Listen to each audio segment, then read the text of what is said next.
Welcome to the Divine Counsel Worldview podcast. Good to talk to you again. We are in John chapter 7. We're going to be about halfway through, starting in verse 32. We'll get to the end of the chapter and then also start in on the famous woman taken in adultery story that is in our traditional texts at the beginning of John chapter 8. So as we start this story here, we're jumping again into John 7, verse 32, just to pull together what we brought up last time, Mike, is several ideas. I think they're important to the story, and that is that Jesus, in his opinion, is dealing with non-Yahwists. He's not talking to backsliding believers. He's dealing with non-believers, to use our term today, non-covenantal people who, therefore, think of this story in this illustration, people who aren't in your family, who don't grow up in your household. They don't know your father and mother like you do, right? You know what they're really like. So there are stories about them or how they treat the neighbors or whatever, but you know what they're really like. And I think that's the kind of feel we get here, that Jesus is talking to people who claim to know the Father, Yahweh, and they don't. And he's not just kind of hinting at it. He's going to directly say it in more and more direct terms. And that's why they don't understand law, I would even recommend here, kind of behind the scenes, that you don't understand a mom and dad's way of dealing with their kids if you don't live in their home. And it's impossible, thinks Jesus, for a non-covenantal person to understand Yahweh's laws if they're not part of the family within which those laws were given. So that's kind of the basis of where I'm going with this, and I hope to demonstrate it more as we go. So any thoughts as we jump into John 7 here, 32? I think intuitively a lot of people will understand that, especially within the context of family. There are just unspoken rules. And if you've just been in the know, if you've been in the family, you know how certain things are done, how the dishwasher is supposed to be arranged, like that kind of stuff. Is it top down or bottom up for the toilet roll? Like, you just know. Both of those bring back stories from my first year of marriage. Believe me. And again, it goes both ways. She's stunned by how I think, and I'm stunned by how she thinks. And it's the way God made it. All right, John 7:32. We're jumping into the middle of a story, but pick up last episode if you want to catch the background for John 7:32. Here we go. The Pharisees heard the crowd muttering, and the chief priests and Pharisees sent officers to arrest him. Now, again, there you stop right there. I mean, the whole story could have come falling down right now. You know, the actual arrest of Jesus could have happened in John 7. It doesn't, but that's how the story is looking. Jesus said, "I will be with you a little longer, then I am going to him who sent me." Again, evidence, I think, of this, however we're going to phrase the relationship of Jesus to the Father. He is claiming deity here. I am going to him who sent me, because that's where he came from. Then he goes on, "You will seek me and you will not find me. Where I am, you cannot come." In that proverbial rhetorical speech, the Jews said, they're confused, "Where does this man intend to go that we will not find him? Does he intend to go to the dispersion?" In Hebrew, or in the Greek text, it's Elenon, the Hellenists, the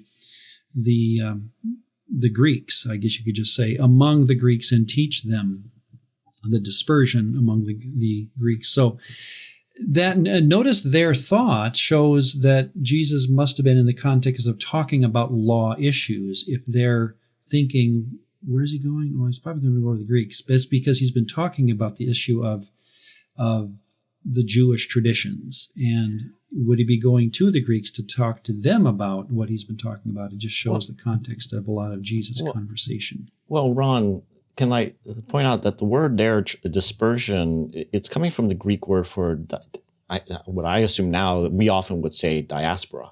Yes, diasporon's actually in the Greek there. You're right. And so I think the diasporon here is in reference, I think, to the Hellenistic Jews that are living throughout the entire Roman Empire. And I mean, so I don't know if they're thinking, oh, he's going to be teaching Moses's law to the Greeks, but that, oh, maybe he's going to all the, those Jews, the ones who are not really Jewish, those who are sort of Jewishness like, because they're amongst the Greeks, they're amongst the other pagans, they're in all those other non-Israelite counties and countries. Yeah, and good point. And so they're Jewish. Now, of course, we're getting into the culture of that time where a Judean Jew would see himself as a different brand of Jew compared to an Alexandrian Jew, right? That they had their own temple in Alexandria dedicated to Yahweh, kind of a competing temple at this time from what we know, which is bizarre, but that's how the Hellenistic Jews thought, that, hey, if we're in a different country, we can still make a temple. Anyway, a lot going on there, but it just shows that the context of what Jesus was saying must have been on their mind, as when he says, I'm going, well, he's going to head off and tell other Jews about what he's been talking about. Well, and also it highlights that they are, the reason I notice is because as an ethnically Chinese guy myself, born in Boston, but ethnically I am like a Chinese man. And yet I know that oftentimes amongst the house talk within Chinese households, those of us who are born in the US are treated as a different kind of Chinese than those who came overseas, right? Who came from the motherland. And only you would know that, Yeah. And so there's that. That's why it kind of piqued my notice, because often amongst us within my own, community that I came from, we would use the phrase Chinese diaspora. And that is everywhere. And yet ironically, you have these different groupings where those who came from China itself, maybe Beijing, maybe Shanghai, maybe some other province, but there is this almost sense of pride of, well, we're the real Chinese, and everyone else is just a cheap imitation. And so it strikes at a weak spot, I will admit, for myself. I don't know if I told you this, but my nephew, my sister's second son, married a Chinese girl who grew up in the Philippines. Again, my in-laws, my wife's parents or dad, is fully Filipino. It's amazing how many mixes here we have going in our family. We're an X-15 family in so many ways. My daughter-in-law is from Ecuador. My son-in-law is from Guatemala. We've got a mix in every possible way. And my wife's half Filipino. So when you talk like this, the diaspora concept, it makes sense because she grew up in the Philippines as a Chinese girl, and she was treated very differently than having grown up in China itself, she says. So a lot going on there. All right, 736. What does he mean by saying you will seek me and you will not find me? They said, and where I am going, you cannot come. And Jesus, to their, shall I say, credit, Jesus does speak proverbially a lot. And as we've said before, he never seems to give a purely straight answer to a purely straight question. And that's part of the Eastern wisdom tradition. You answer a question with another question at times. On the last day of the feast, Jesus cried out, if anyone thirsts, let him come to me and drink. It's reminiscent of chapter 6, which we recommended drinking and eating Jesus' body was to fully embrace him, something like that. Whoever believes, in fact, that's the next line that shows where he's going with this drinking idea. Whoever believes in me, as the scripture has said, out of his heart will flow rivers of living water. I think the emphasis on the word whoever helps set the tone for the next thing Jesus says. Because again, he could have said, a good Jewish Abraham person will, have his heart flow with rivers of living water because he's in Yahweh's covenant, something like that. That's how a Jew would think. But Jesus opens it up. Whoever believes in me, out of his heart will flow rivers of living water. Because, and here's my point, the writer, I don't think Jesus says this is the writer now, makes this comment in 39. Now this Jesus said about the Spirit, whom those who believed in him were to receive. He's thinking way ahead, right? He's writing this having had something else happen in the meantime. For as yet the Spirit had not been given because Jesus was not yet glorified. In other words, the writer knows the end, that he will die, ascend, and the Spirit will come, Acts 2. So, and the writer is also hinting that he knows that his audience has some inkling Yeah, to what and he's that talking he knows about. they know it. He knows that they know that he knows. So it's, again, telling a story is very important in John. You're getting a story where the audience is presumed to know what's going to happen, even though it's told as though no one is, or everyone's waiting on the edge of their seat to see what happens. It seems that people would have heard this knowing what's going on. Let me quickly get, and I talked about this back in if you want to get another story with more verses, go back and listen to the podcast at the end of John 3, because we did talk about it. So I'm just going to overview it here. In John 3:34, he gives the Spirit without measure. What I think is talking about, again, from a person like the author who saw the end, who saw the early church, and he's writing this in 80, 90, somewhere in there, and he's able to look back upon the broad picture of the Spirit coming without measure. Again, if a person can watch this on video, or can observe this on while they listen, it'll help. But I'm going to explain what I'm drawing on screen. Think of the Holy Spirit being, again, Trinitarian aspect of God's, the Godhead. The story is that in the Old Testament, Joel 2, Isaiah 32, Ezekiel 36, Jeremiah 31, there's numerous passages where the Holy Spirit is promised to come to Israel. And I'm putting quotes around Israel based on where this is going. He's going to come to Israel based upon their loyalty to Yahweh when it is renewed. After the time of exile, when they come back to God, as it were, come back to Yahweh. This is in Joel 2. I will put my Spirit within you, you shall live, and I will place you in your own land. Actually, that's Ezekiel. So that's the promise of the Spirit. I will someday approve of your renewed loyalty to me, granting you my Spirit to evidence this approval. He's coming to approve your position of loyalty within this story. Okay, that's what they would have grown up, or that's what the exilic Jew would have thought in the days of Jesus. That's the point, that's the story they have in their head. Well, the writer, knowing what happens in the book of Acts, will say in John 3:34, God gives the Spirit without measure.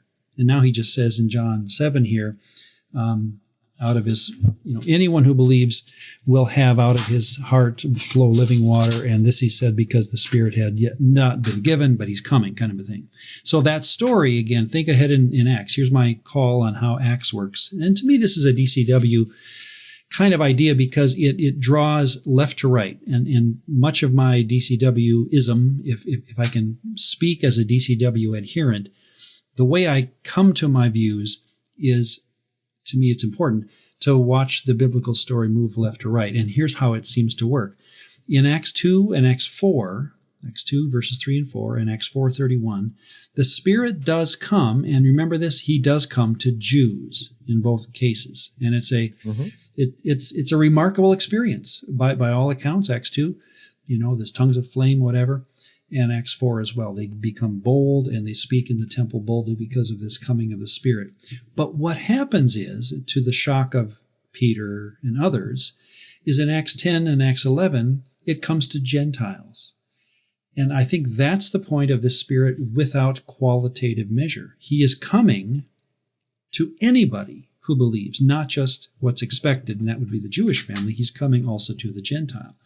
So as you follow through, and here to me this is the New Testament and the epistles of Paul, is that Paul witnesses the Spirit coming to places like, and this is actual visitations at a point in time, a date on the calendar, where he comes to Ephesus, Acts 19.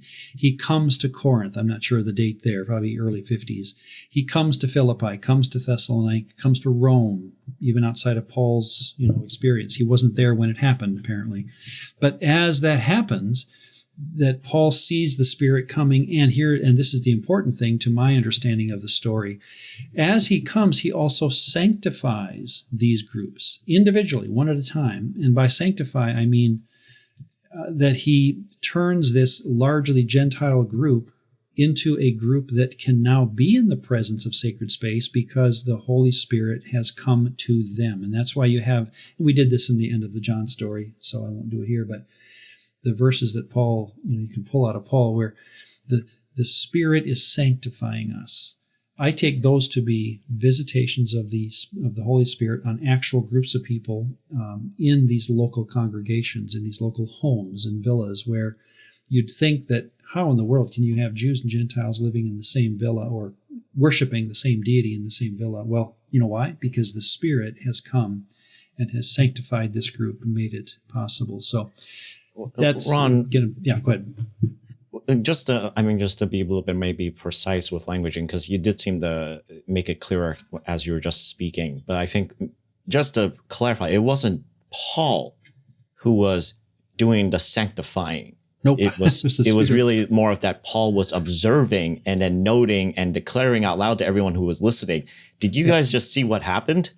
Yeah. The Spirit of God is the one who's saying, these people are okay. They are part of the family. They have been now cleansed in a sense. They have been sanctified. They've been made holy. Yep. And so it's more of that Paul was the herald, the declarer of, hey, everyone, look at what's happening over here. Yeah, if I misspoke, I certainly misspoke on that one. Paul's not doing that. That's the Spirit has sanctified us. And so a lot of these, the sealing of the Spirit, the filling of the Spirit, the visitations of the Spirit, these are all to me synonymous with God doing something in that early church to show a very important point, and that is that the family of Abraham is much bigger than you thought. So anyway, that's at the end of John 7, verse 39. All right, verse 41. Others said, this is the Christ. And some said, and really from here to the end of the chapter, 740 to 52, I'm not going to have a lot of comment, but I'm going to read through it. And if there's anything you want to comment on, Mike, I'm glad to hear it.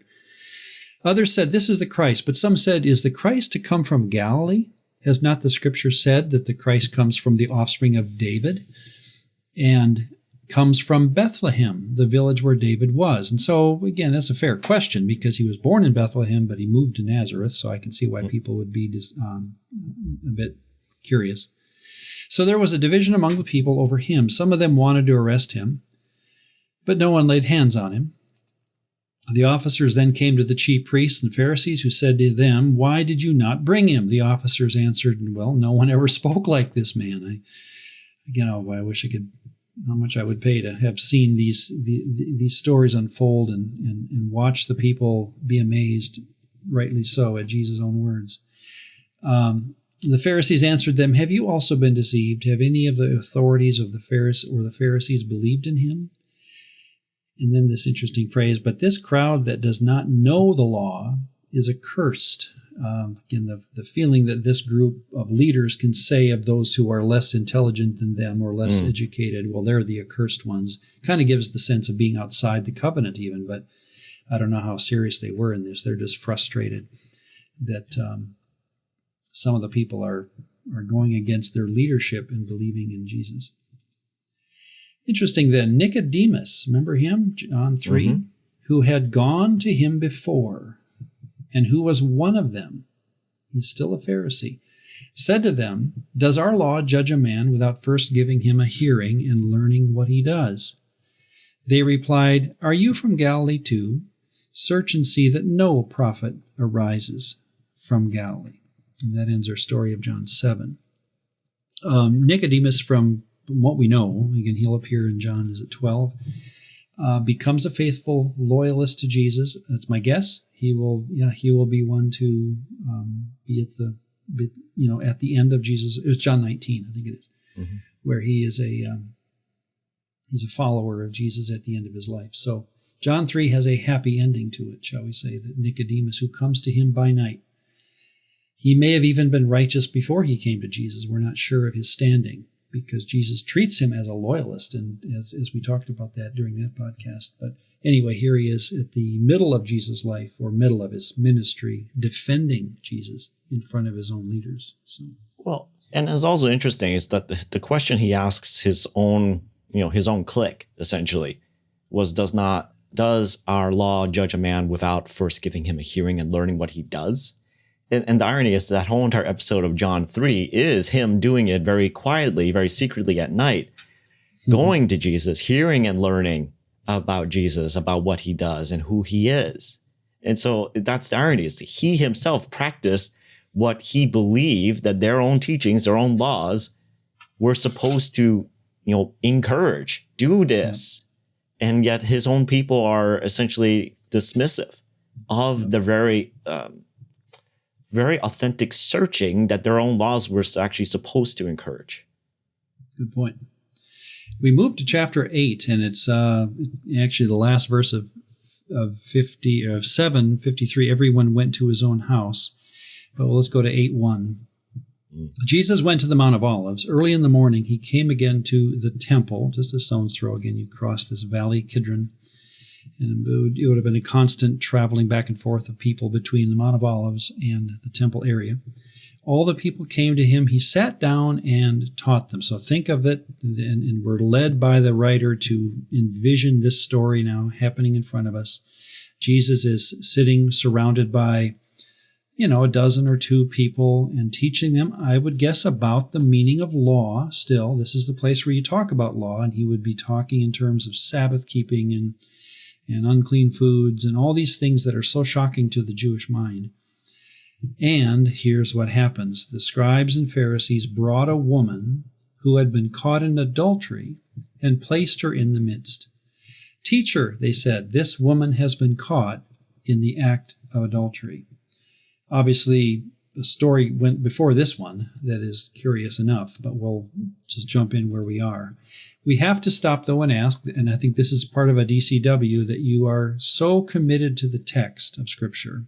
And let me draw upon our legacy with Dr. Heiser.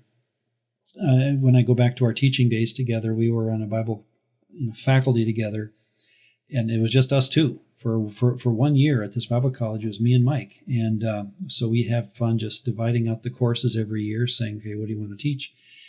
And I remember how as much as that man was, his mind was just the finest mind I ever had ever been around. I don't know how else to describe it, but when it came to his likes and dislikes, he was very honest with me. And so we'd come to like a Bible geography course and look at me and laugh and say, you take it. There's nothing I want to talk about less than Bible geography. For some reason, that never interested him.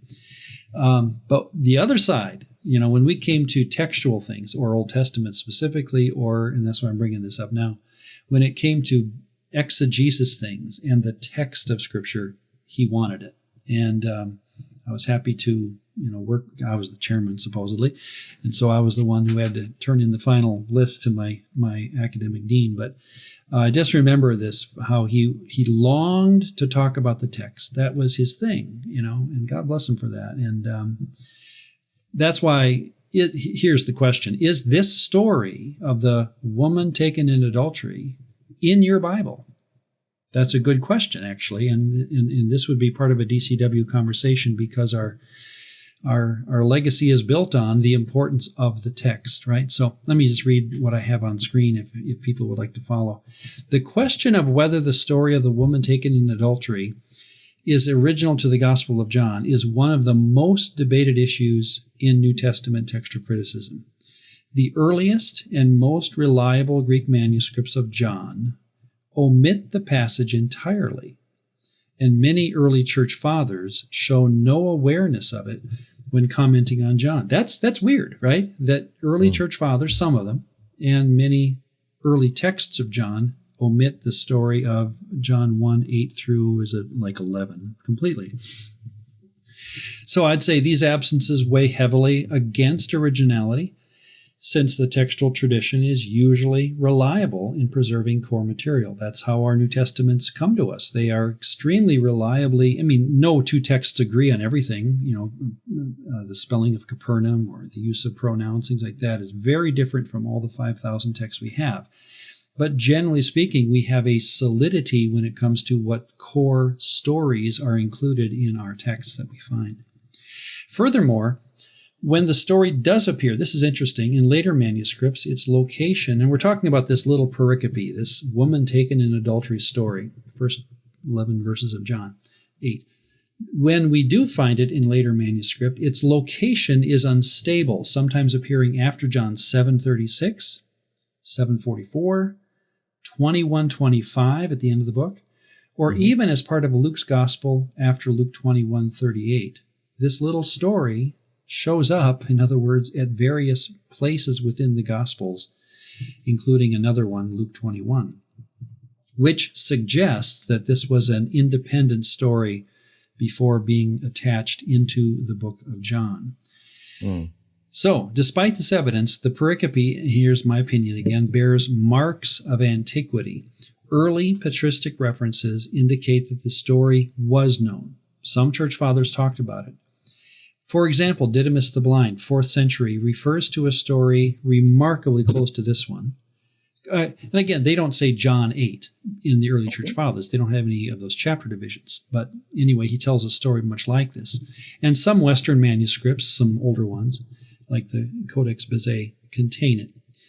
And the point is then, the instability of its placement may indicate its value, even if they don't know where it goes. So the ability for this story to show up at different places, to me, says it must have been important enough where people would say, hey, we got to get that story in there. I don't you care where you put it. You got to get that story in there. The story can also be explained by the way scribes sometimes worked with beloved traditions. And we as DCW adherents need to think this way. Okay? Early Christian communities treasured accounts of Jesus' mercy, his wisdom, his teachings, even when they circulated outside of the canon. Are there stories where Jesus says and does things that are true, but they're not in your 4 Gospels? Well, obviously, right, there must have been, and even Paul seems to quote them a little bit in his writings. So, once the 4 Gospels become authoritative, which takes a couple centuries, or at least generations, scribes may have sought to ensure such traditions that were outside the Bible were stuck back in because they knew they were authoritative. So here's my opinion. As we get into John 8, some may say, why are you even talking about John 8:1? Because it's not in our Bible. Well, here's my opinion. While the story of the woman taken in adultery was not part of the original Gospel of John, likely, its presence in later manuscripts and its resonance with the big story of what Jesus was about, and I like to call it the big story of Jesus. It's more than the Gospels, in other words, the big story, indicate that it represents a genuine early tradition about Jesus. So the most likely explanation is that the pericope was a well-loved independent story that was written down somewhere, and scribes eventually embedded it within John's Gospel to preserve it, to transmit it, and to enjoy it because it was true. So I'm attacking the story as though it's actually true. It's historical. It may be in different locations in traditional history or textual criticism history. It doesn't concern me because I think it was included because of what happens. And it's an amazing story that I think, again, if you're going to ever preach through this text here, what I'm about to do with the text would be how I would preach it. And it's a bit different than I've ever heard. I've never heard anyone preach it the way I'm about to do it. So here we go. Well, Ron, can I also just, and this is just my own spitballing, to be honest. Because the way that I've been taught about this was that this passage in John 8, there's some other markings as well that that people wonder, especially towards the end of John, is that there seems to be like 2 endings to John. And that there was speculation that there were 2 versions of this gospel going around. There was an earlier version, and then eventually, before the writer, possibly the Apostle John himself, passed away, that additional things were added because he was trying to answer questions that were arising, such as, oh, didn't Jesus say that this disciple would never die? And thus why we have that interesting side note of, no, he didn't say that he would never die. Just that weird little thing of adding those little bits and pieces. And so that some of that speculation is that this story of John 8 was later appended to the gospel, but then it felt weird that it was appended after the resurrection. And so that's why it floated about. The other thing that I could think of is that, more and more it seems likely that the writers, like the synoptic gospel writers like Mark, were using some sort of collated or collection of writings and people had scribbled down from what they had learned from Jesus. And that became a sort of like one of their source documents that they reference or used. And it's often referred to in scholarship as Q.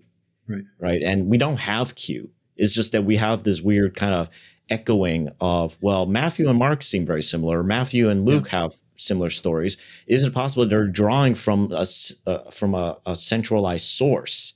And it could be this John story is from that. Yeah. To me, there's got to be something that's being drawn upon by Matthew and Luke that's not in Mark. Yeah. And when Matthew and Luke agree almost down to the word, at least in Greek, you get the feeling they're looking at a document, at least close to a document, that must exist in order for them to agree so carefully outside of Mark. So that's the story of Q. Yeah. Kel in Greek, or German, I guess. All right, well, let's do it. Now in the law, here's what they say. So they throw this woman down. They claim that she has been caught in adultery. I'm going to presume for the sake of the story, Mike, that she was an adulteress. Okay, again, we could wonder about that and all that, but I'm just going to say I think the story works just fine. Presuming that what they just said is true. Though. I know. That's another story. Yeah, that's the other thing. It's like, well, where's the dude? Yeah, where's the dude? But here's a woman who, let's say for sake of argument, she is actually guilty by the law. Okay? Sure. So, and here's what they say. Now in the law, Moses commanded us to stone such women. Is that in the law? Yes. Leviticus 20, verse 10, Deuteronomy 22, 22. Adultery is punishable by death. So the text says, mentioning the method, no, doesn't have a method, but Deuteronomy 22, verses 23 and 24 do mention adultery involving a betrothed woman. And now you're getting into legal issues of ownership, shall we say, between man and woman and families. That's why it's a different punishment. It is punishable by stoning. So that's what they're appealing to, Deuteronomy 22, verses 23 and 24. By the way, Josephus, first century Jewish historian, not biblical again, restates that adulterers were to be stoned. As he looks back upon his Jewish history, he does agree adulterers were to be stoned. Here's what happens, though. This goes beyond Jesus, but we look back upon it with this kind of sight. The strict conditions laid out in rabbinic tradition over time, and you can go to the Mishnah for this, made stoning more theoretical than practical. And in other words, the stoning part, the penalty phase, does seem to be less sure based on how the rabbis saw this story. And I think that's important that, again, they say this to Jesus, showing that they're taking one of the positions that were available to the Jews of that time. Otherwise, they wouldn't have said it. Now, in the law, Moses commanded us to stone her. So they're taking a position on the legality of Deuteronomy 22. Okay? And Ron, wouldn't it also be fair to say, at the very least, I remember studying about the laws regarding like wayward children, and that parents were allowed to execute their children, and yet there are no records that Israelites ever actually follow through with those kind of commands. Thank you. And like I say, the penalty phase, which we see in the text, was often not carried out. And that's because they didn't see the penalty phase as requirement, or, and I'll get into this in my conversation coming up here, they took the penalty phase to be, wait a second, what about this? What about that? And it's kind of like modern courts today, where it's a juvenile. Yeah, but he's 17. He should be tried as an adult. In other words, you can take the law and parse it even in a court of law today.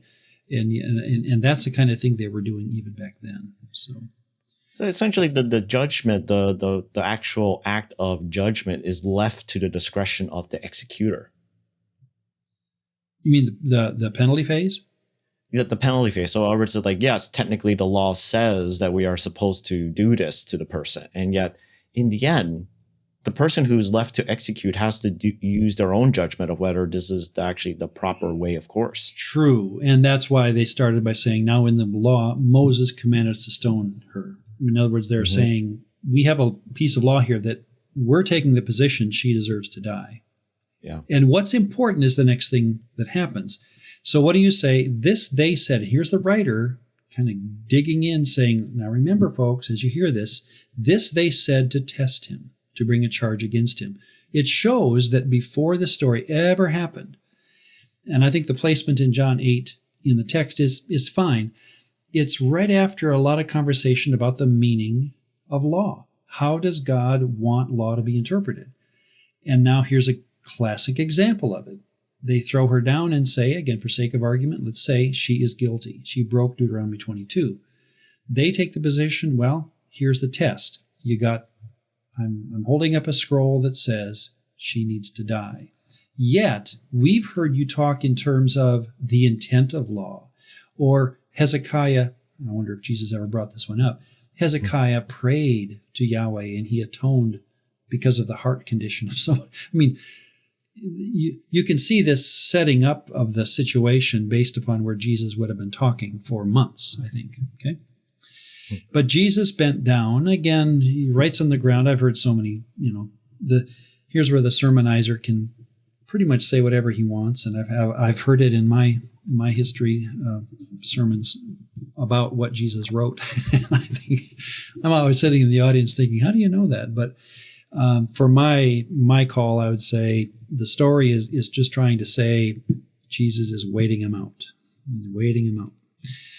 As they continued to ask him, so in other words, Jesus wants them to keep digging their own hole, he stood up and said, "Let him who is without sin among you be the first to throw a stone at her." Now here's where I, if I'm a preacher, would go.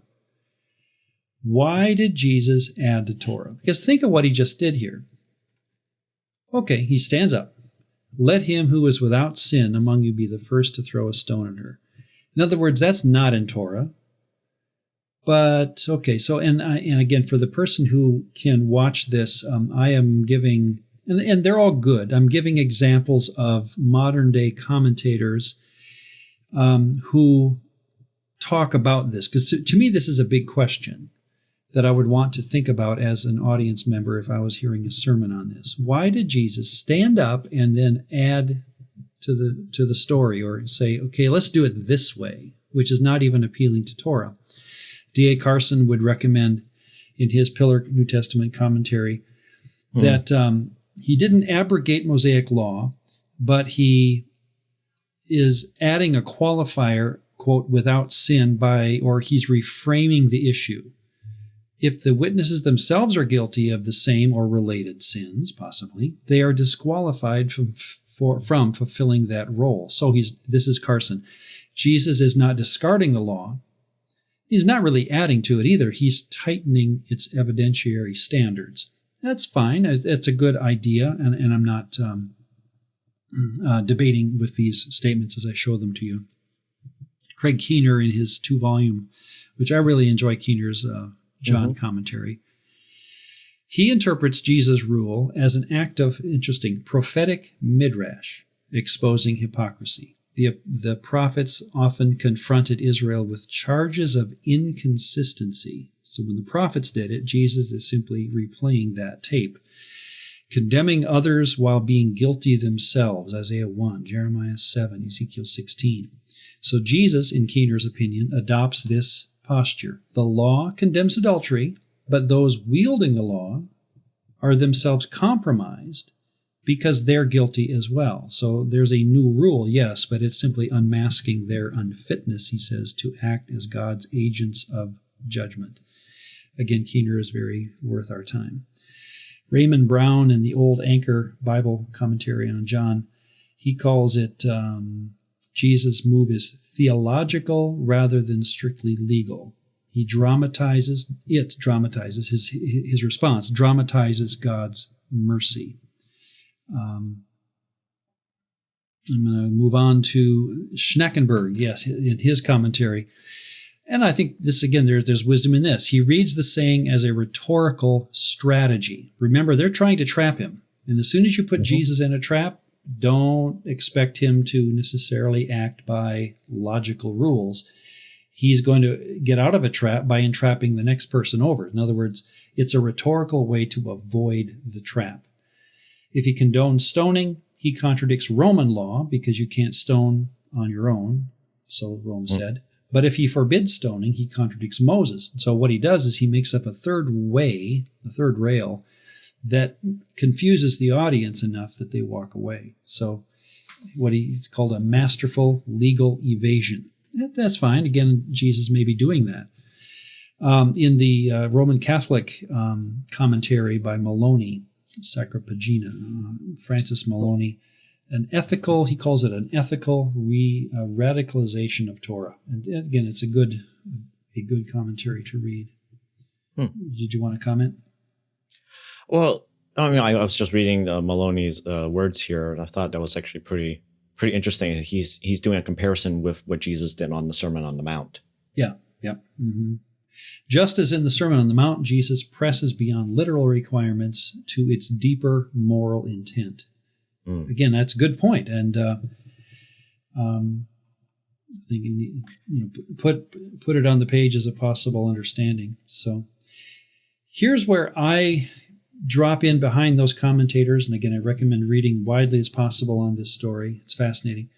Here's my point. Most helpful in this regard of what Jesus says are several parallel rabbinic midrashic examples. And by that I mean, if you go into the Mishnah and the Talmud, you see where rabbis added unexpected conditions to Torah commands. Indeed, and I've talked like this before, Mike, and it's so important for me as I recommend reading the New Testament. Midrashic playfulness, and I put that in quotes, midrashic playfulness with the law was a recognizable feature of Jewish legal and theological discourse for centuries, both before and after Jesus. And to defend that, think of it this way. This playfulness does not show lack of seriousness with Torah. In fact, it's just the opposite. I've got a good friend. He's a pianist for 40 years, and he's good enough to play jazz, but he respects real jazz, I mean really good jazz, as though it's beyond him. In other words, you can play it a little bit, Scott Joplin on the paper off the script, but real jazz is something you've got to just, devote your life to, in his opinion. And think of that jazz, the more serious you take jazz, the more creative you are. That's the point. And so in all seriousness, I'm saying when we think of jazz music and we think of Torah, the reason they played with Torah, the reason and I'll show you some examples coming up, is because they respected it so deeply. And they felt that that was their role as the leaders of Israel, to show the gravity with which they loved this thing called Torah by showing creativity with how it was to be applied. Okay? Mm-hmm. For example, and I give you some examples because this to me shows how New Testament is to be interpreted on so many levels. The Torah commanded only that a person rest on Sabbath. Remember this in Exodus 20? You just have a statement, you rest. It's the fifth commandment. But the rabbis in the Mishnah developed 39 prohibited categories of work. I mean, they took their time, and the list is pretty bizarre.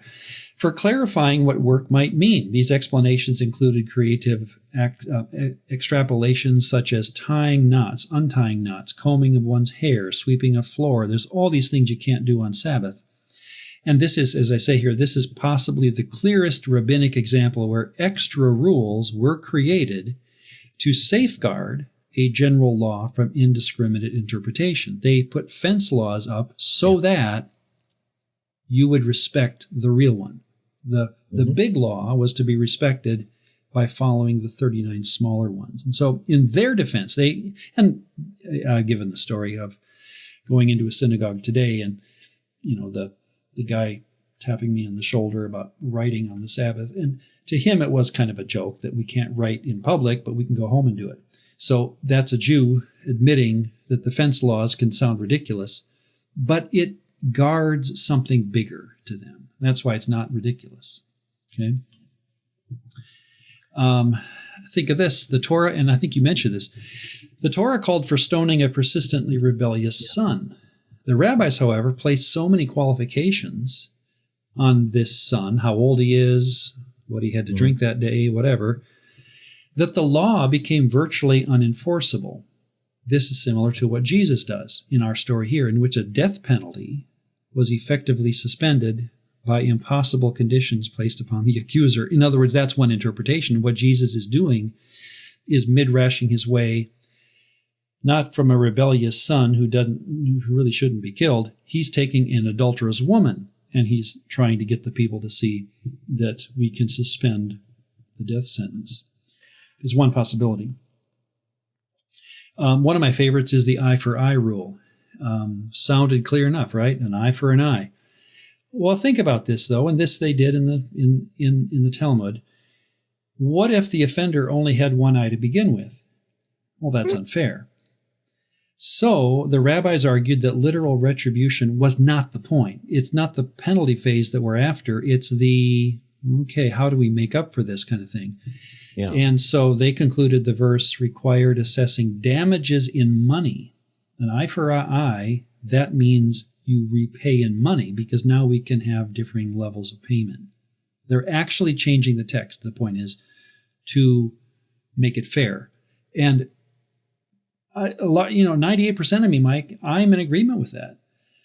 That if you take eye for eye, go ahead and do it, but realize you're going to be, that's why we have courts today saying it's unfair for this guy who only has one eye, and now blindness? That's not what the text wants out of this, right? So I see where this is going with these parallels of the New Testament or first century Judaism in the life of Jesus himself.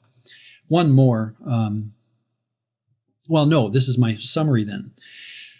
Like the rabbis then, Jesus added a new interpretive condition, sinlessness of the witness, right? Which effectively suspended the woman's execution. His move, and this is what I think, if we were there, his move was likely appreciated for its creativity. I think people whispered on the side saying, that's brilliant. How did he come up with that in 2 seconds? Well, while he was writing on the ground, maybe. Though many we know this too, were frustrated because he's able to escape the test. So you had the crowd split probably again. That's brilliant. No, it's not. They're just mad. Unlike the rabbis, think of all the things we just showed, where they spent years working through all these rules. Unlike the rabbis, however, what Jesus did was spontaneous. It was rhetorically clever. It was on the spot.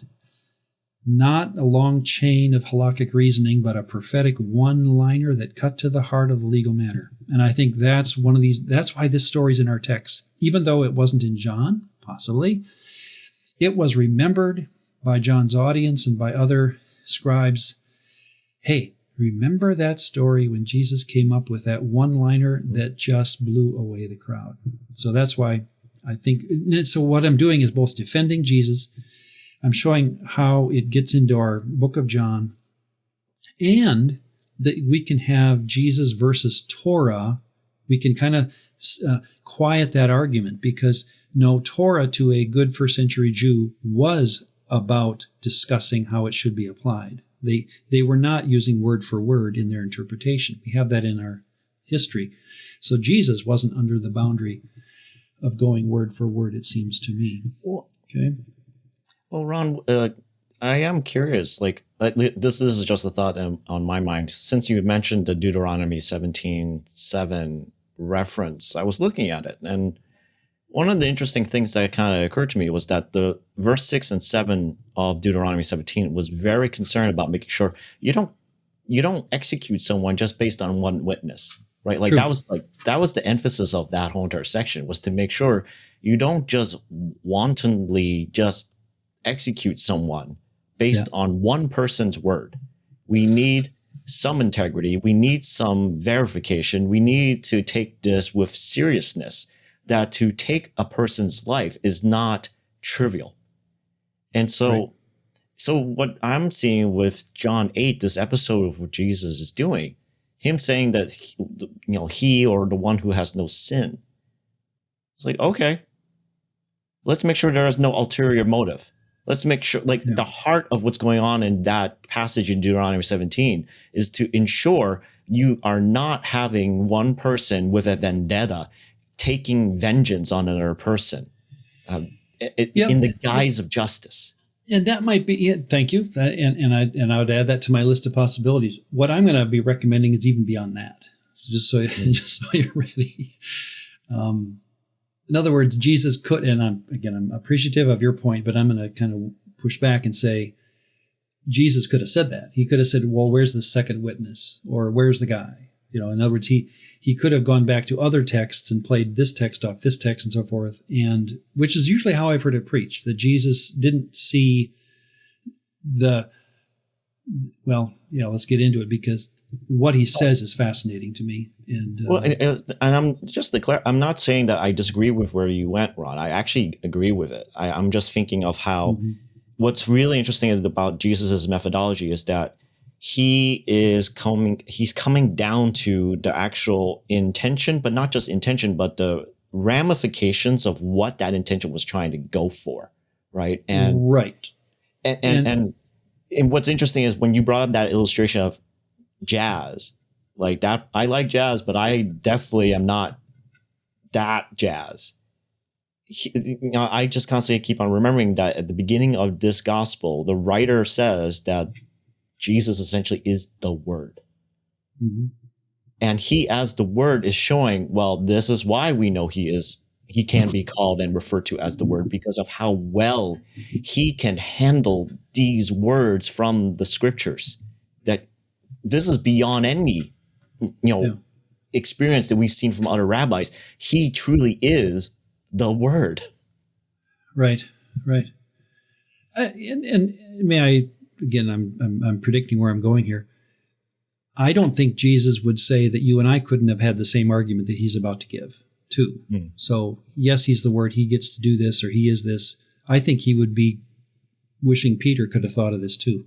What he's about to say, anyone could have thought of it had they been as wise and understanding the will of the Father as Jesus is about to show. So thank you. That's a good point. Let's keep moving.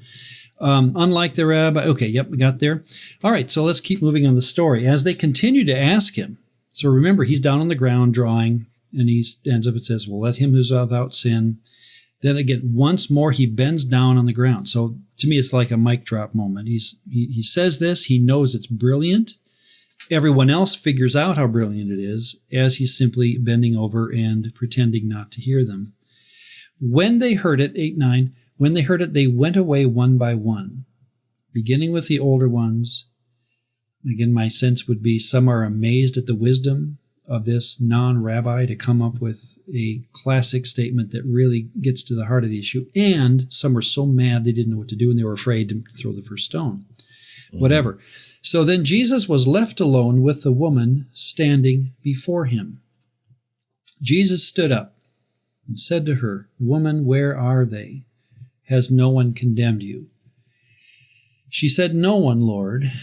Now here's where, again, if I was preaching this, I would tell people, I wish you didn't know this story. I wish this is all coming to you first time. And Jesus said, now let's think through the possibilities. Here's one possible reaction. I'm going to give you 3 possible reactions. I do condemn you.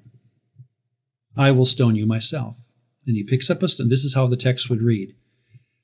Jesus picked up a stone and killed her, and he walked away. Now, if that's the way the story actually read, how would church history have recorded it?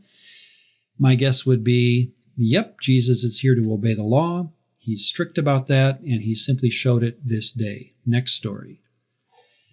Here would be the 2 possible, and again, I'm just thinking here, so add more ideas if you'd like to, Mike, but here are the 2 reasons why Jesus could have said that, as strict as that sounds.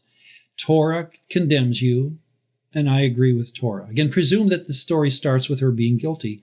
He could say, Torah condemns you, and I agree with Torah. Or he could say, Yahweh condemns you, and I agree with Yahweh. In other words, even Joseph and Potiphar's wife story, or Judah and Tamar, you have some examples before the law of people committing sexual, or like in Joseph's story, the temptation to sexual impropriety is enough to, get the audience to understand what's going on. So the point being, you can have Torah condemning her or Yahweh condemning her outside of Torah, and you could still get that reaction. So for the first one, it would go like this. This is Jesus' words to the woman in this illustration. God stipulated punishment for your action in Torah, Deuteronomy 22. And this is the standard by which I operate, the written law of Moses. See, the reason, one time I did teach this in a class, and people were offended that I would put those words into Jesus' mouth. And I said then, and I'll say it now, why are you offended? Think of this. If we are going to teach as though Jesus obeyed the law, then why would we be offended if he kept the law, even in this bizarre story of him picking up a stone, who he was without sin? Why couldn't he stone her? So again, I'm saying this to our audience, don't be offended that I would put words in Jesus' mouth that sound this harsh, when a lot of our traditions have said this very thing, that this is what Jesus came to do. He came to obey the law. So I'm just saying that's how bizarre it sounds to us, because we're filling in words that we sometimes, I think erroneously, attribute to Jesus theologically. On the Yahweh side, it would be this way. God's character, in other words, he's not going to appeal to Torah on this one. He would say it this way. God's character is such that he demands righteous actions, and you have failed to meet this standard. You must die. If our Bibles read that, would we be shocked? Part of our theology would say, there we go. That's exactly what I've been teaching. Jesus obeyed law. I think we would be shocked because deep down we don't think Jesus is this way. So I'm going to appeal to our conscience on this one, folks, and say, if your Bible actually read that Jesus picked up a stone and killed her, we would be shocked by this point in John chapter 8. We would say, whoa, what just happened? And we would, our theology about Jesus may change. Any Ron, questions so far, Mike? Yeah, can I just add, it's actually kind of eerie to me, because as I'm seeing what you wrote down here and what you had taught your students in the past, I know you're being tongue in cheek and you're trying to, have a shock value with your students.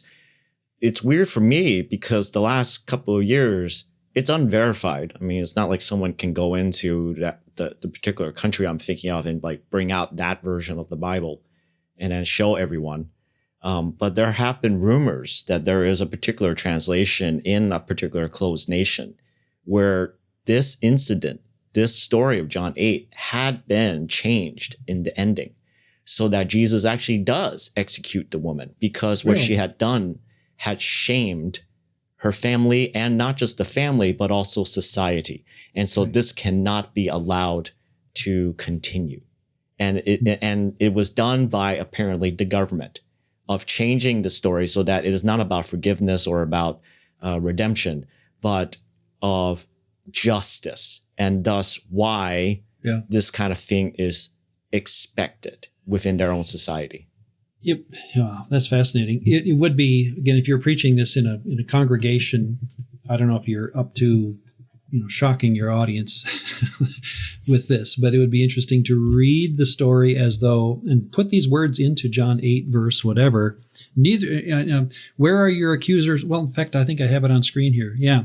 In this version then, when he says, where are your accusers? And she says, no one, Lord. And Jesus said, I do condemn you to die by stoning. In other words, that's how the text would actually read. I condemn you to die by stoning. And then the story would continue with him picking up a stone and killing her. So if you were to put this again in a sermon, in one sense, it would shock the crowd unfairly because they're not ready for it. However, that's the point. That if we're going to say Jesus came to obey law and we start, giving these illustrations of all these things, well, then put it here too. That's the thing, right? Stick it in here and go with it. And then my point is that the shock value is exactly that for good reason. People are horrified by this because they know deep down this is not the Jesus they've come to know. Here's another option. I've got 3, but here's the second. I do condemn you, but you don't need to die. Okay. In this model, you have 2 options or 2 ways of saying it this way. You have sinned, but death is no longer required. Another one would be, you have sinned, but God offers forgiveness. Okay. So the first one would be, again, no longer required. Here's what Jesus would be saying. And we kind of talked about this in the history of halakhic law of the first century.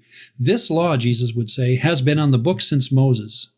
But the penalty phase has traditionally not been upheld. In other words, you have sinned, ma'am. I know you did. You know you did.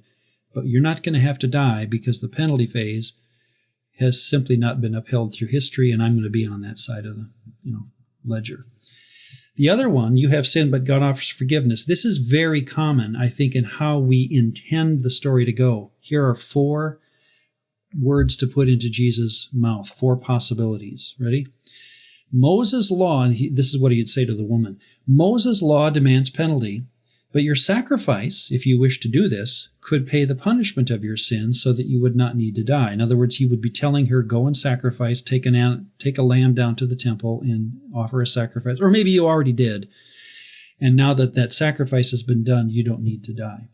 That is really on the mind of a lot of Reformed theology, that if sacrifice temporarily pays for sins, then this is penal substitution 101. I take a lamb, I've sinned, I take a lamb and I pay for it that way. That would be one way to put it. Another way to say this to the woman would be, God's justice demands payment. And I know this sounds bizarre, but this is how people preach it. So here we go. God's justice demands payment, ma'am, but my future death in about 8 months from now will pay for all of your sins so that you do not need to die now. And we say, again, if you say that clearly, I hope the audience goes, what? Well, then that's the point. Don't say this if Jesus wouldn't, or what am I getting at? When you put this in black and white actual words, I hope the audience goes, that sounds pretty bizarre. And yet that's how a lot of people preach this. Isn't that not true? Well, with that second statement, do you think Jesus essentially put the payment upon a credit card called Messiah card? I've heard it said that way. My goodness. Here's my point. The shock value of hearing penal substitution played out or actually stated in the text is so bizarre to me that it shows the inadequacy of that view. Okay? Here's a third possibility for the forgiveness idea. Moses' law demands penalty, ma'am, but think of David. There is a built-in understanding that mercy can trump justice at times. King David did this. You did it. He did it. He didn't die. You don't have to die. Why? It's not sacrifice. That was our first example. Psalm 51, you don't want sacrifice. What happened in Psalm 51? Mercy. He pled with God, and God didn't kill him because of that. So maybe you could go that way. Moses' law demands penalty, but think, David, there are times that mercy can trump penalty. One more option. There's probably 10 options, but here's the fourth in my mind. God is a God of rules, ma'am, and you broke one, but as his son, I have the authority to forgive people when they ask for it. And I'm going to presume that the woman came repentant. She became repentant or was repentant already. And that would be an option. You have sinned, but I offer forgiveness. A lot of times, I think without saying it, that's where most people see this story. Right? I forgive you. Okay? So in that sense, here's how the verse, then let's go back to the Bible. Here's how it would go. Where are your accusers? Has anyone accused you? No one, Lord. And Jesus said, think of how he would have to say it then. Well, I do condemn you, but I forgive you. In other words, I can't overlook sin. I'm holy, so I'm not going to just let it go. However, I will forgive you. And here's where that forgiveness can go various directions, being payment or prepayment or whatever, credit card payment, all those stories we've heard. Here's the point, though, to me, Mike, and I'm going to give it to you just as bluntly as I can for the sake of our audience again. He didn't say either of those two. He said, I do not condemn you. Mm-hmm. I don't condemn you. See, the shock value is not that Jesus said, yeah, you sinned. He didn't even bring it up. He just says, I don't condemn you. And here's my thesis, okay? Here's what he would have said to her. I mean, can I be so bold as to put words in Jesus' mouth? You have sinned, ma'am, but the question on the table does not concern your sin. Understand that this situation is not about sin at all. It is about who is in Yahweh's family and who is not. So of course I don't condemn you. A loving father would never condemn his child who is going through a rough time. You will be loved through your sin as God's child, so get ready to be treated as a family member, not as an outsider.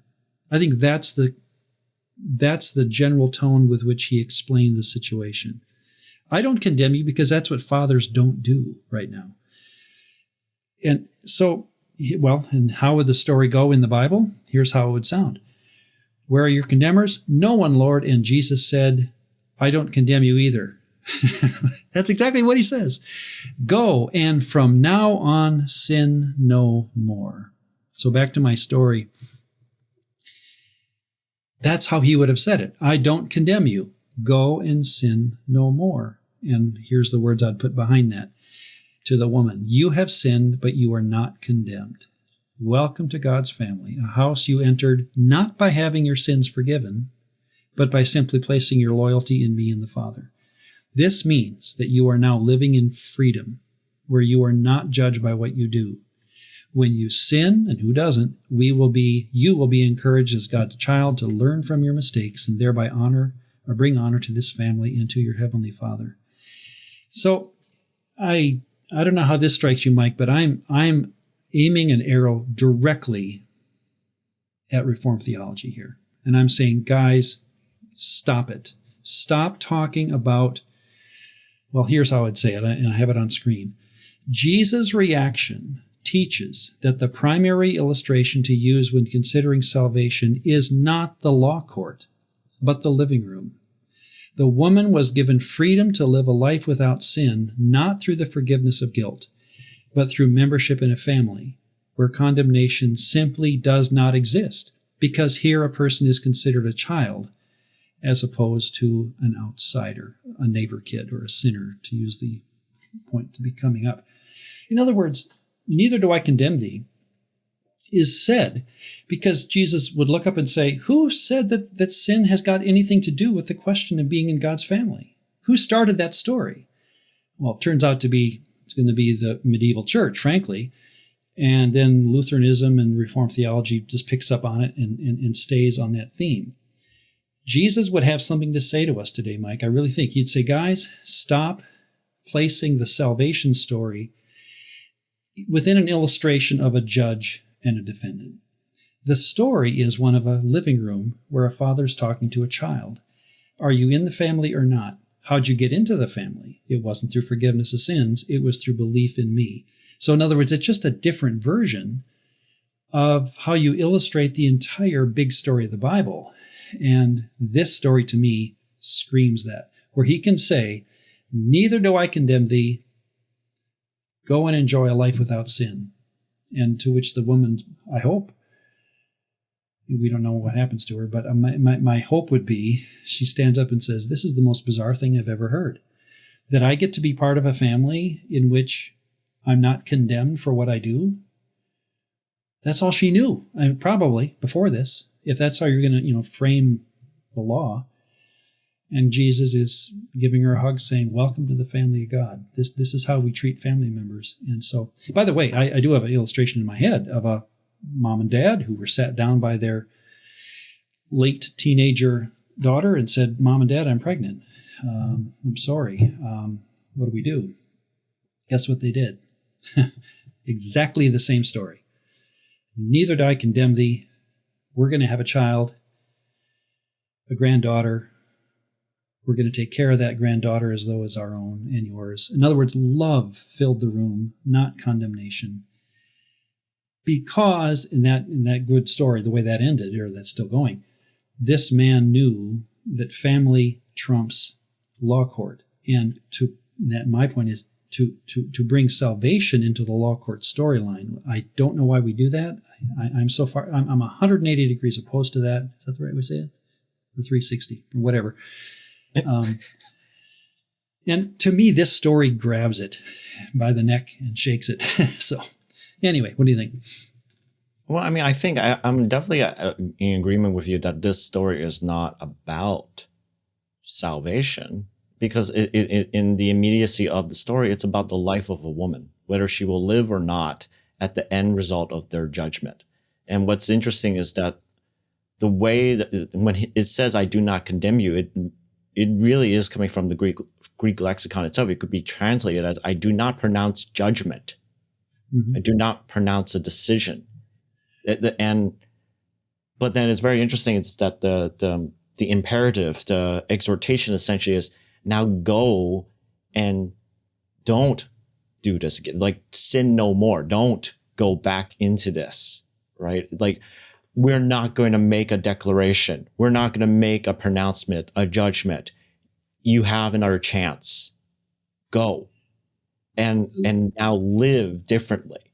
And so I think it is interesting, right? Our tendency as evangelicals is to just bring in salvation into every story, like somehow about deliverance, about whether you're going to go to hell or not, or heaven or not.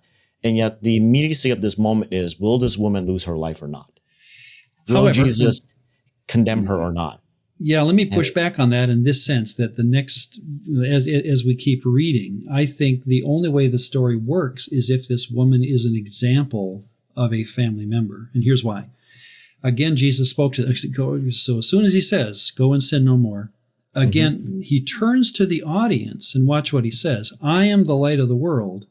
Whoever follows me, I mean, he's got a lady standing right in front of him, and I can't help but think he's trying to say, guys, here's the example that I want to show you of someone who, quote, follows me. What happens? They don't walk in darkness, but they have the light of life. To me, this is the sin no more story of,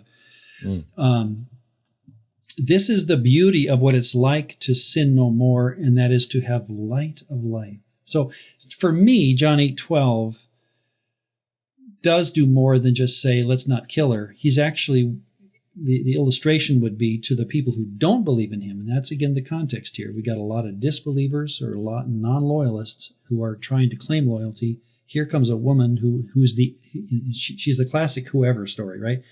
The Samaritan woman, now this woman here, who's an outsider because of her breaking of Levitical law. And Jesus is showing her as a family member to that crowd, saying, here's what it's like. So to me, it is about, I'll even call it salvation, not, to get saved, but here's how God or Jesus treats a family member compared to a non-family member. I mean, I would agree. I think, though, like at that moment, the woman is presented with the choice. Now, will you sin no more? And then, yes, verse 12, we go into that. Well, what is that supposed to look like? What does that actually look like? Do you mean I can never misstep? I can never do something like put away the wrong clothes in the wrong spot? Or, and him saying what he says in verse 12 is like, what is your heart trajectory? What is the vector of where your loyalties are? And see, I wouldn't even bring that in. I would say that go and sin no more is a statement of freedom. Welcome to a life without sin. It's like the 1 John 3, those who don't sin anymore, 1 John 3, 8 and 9. The righteous person doesn't sin. And we always, preach around that saying, well, we're talking about a lifestyle. No, I think the point is, and I'm going to push back on that interpretation too, and I'm saying the whole you have to get rid of the Reformed model of soteriology completely. You got to start over and say, this isn't about sin and forgiveness and whatever. It's about family membership. If you're in the family, welcome to a life without sin. Now, that's supposed to make the person on the outside say, that's unfair. You can't say that you can't say that family members don't sin. As a father, I would say it, because I would say, if my son broke a vase in my house, who's paying for it? I am. I'm the dad. I pay for everything in this house, even if it's my son that breaks it. If the neighbor kid comes in and breaks it, he's going to pay for it. The point is that sin, and again, we have to get rid of that word sin in the moral sense sometimes, hamartia, kata, whatever, all that big baggage in the Hebrew mind of wrongdoing, whatever you want to call it, that's not the story of how families deal with things. When the baby spills the milk, you don't get upset. And I'm recommending that this woman, though she committed adultery, met the father of the family, and she's being treated like a child in the family, to the stunning response of the audience, because they had a wrong view of what it meant to be they had the legal view, they had the Reform view, I'll even say it. So again, I'm aiming at my Reform friends, but they're the ones who say, and I've got the quotes on this, so don't say you didn't say it. Coming out of Genesis 3, the question of the Bible is how sinful man can stand before a holy God? That's a direct quote from Al Mohler. That's the story of the Bible. How can sinful man be in the presence of a holy God? If that's your model of the Bible, this story would not sound the way it does. If, on the other hand, the story is, which God do you worship? If you worship the right one, you're in. You're not a sinner. You're not a sinner anymore. And I'll show you verses for that coming up. So again, I know I'm throwing a lot at people here, but you have to start the story over to make sense of the story I'm recommending. And to me, the story fulfills it, but again, I'm reading it because, through the lens that I'm talking about. Should we keep going? Actually, I think our time, how are we doing for time? I think it's a good moment to pause. Yeah. This is a great time to quit. And let's pick it up next time and do a quick review of what we just said and then continue on. But that's enough to think about, right, for one episode. Yeah. Anything in closing? Yeah. Let's think about that until next time we meet. Is verse 12 celebrating her salvation? I would recommend yes, based upon what he just said to her in front of the crowd. So that to me would be really what's going to happen next. Again, the Pharisees are going to come to him and say, "Oh, you can't do this." And by the time you get to 36 of this chapter, therefore, if the Son makes you free, you shall be free indeed. The woman may still be standing there in some sense, and he's saying, "Here's a free woman, and you guys are bound to the very thing you think you're free from." So it's going to be the great reversal once again. But I'm getting ahead of myself. All right. Well, thank you, Mike. Can't thank you enough for listening to me and responding as you do. So. My mom, by the way, she's 89. She listens to these when she goes to bed every week. She wanted me to pass on that she enjoys listening to you talk. She just really gets. Oh, me, not you. Yeah, with you. Yeah, I mean, I was waiting for her to say me, and she told me this morning. Yeah. Well, she told me this morning when I was making her some little breakfast before I go over every morning. She's not able to see very well, so I often do breakfast for her. Wow. And as I'm cooking the eggs, she says, "Just tell that, what's his name again?" I say, "Mike." "Oh, yeah, tell Mike I enjoy listening to him." So I was thinking, yeah, Mom, what about me? But no, she's already told me before she likes me too. So she likes her son, but she really likes you too. Well, to Mrs. Johnson, thank you. I appreciate the kind words. Well, she'll be glad to hear it.